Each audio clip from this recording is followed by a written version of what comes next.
Tout commença lorsque les grands anneaux furent forgés. 3 furent donnés aux elfes, immortels, les plus sages et les plus respectables de tous les êtres. 7 aux seigneurs nains, grands mineurs et sculpteurs de la montagne. Et 9 anneaux furent donnés à la race des hommes, qui par-dessus tout désiraient le pouvoir. Car à travers ces anneaux furent transmises la force et la volonté de gouverner chaque race. Mais ils furent tous dupés, car un autre anneau fut forgé.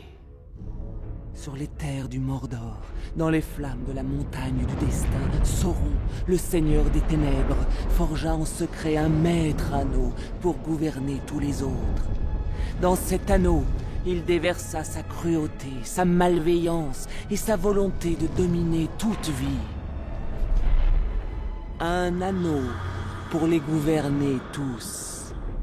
L'une après l'autre, les contrées libres de la Terre du Milieu tombèrent sous l'emprise de l'anneau. Mais il en fut certaines qui résistèrent. L'ultime alliance des hommes et des elfes entra en guerre contre les armées du Mordor, et sur les versants de la montagne du destin, ils se battirent pour libérer la Terre du Milieu.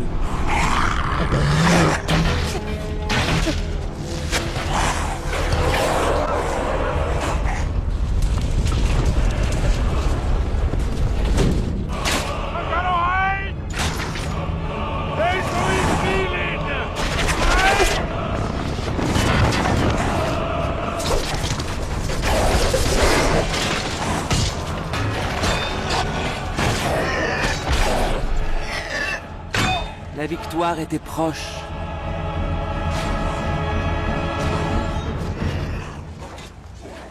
Mais le pouvoir de l'anneau ne pouvait être vaincu.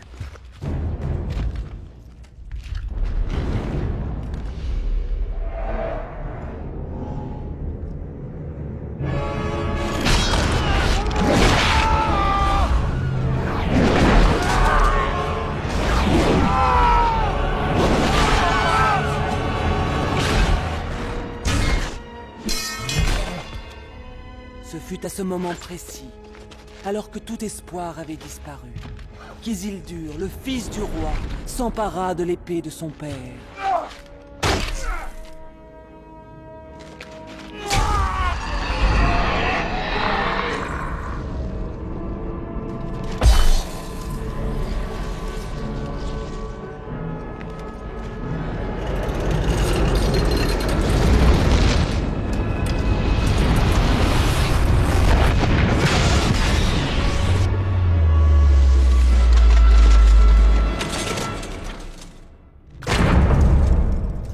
Sauron, l'ennemi des peuples libres de la Terre du Milieu, fut vaincu.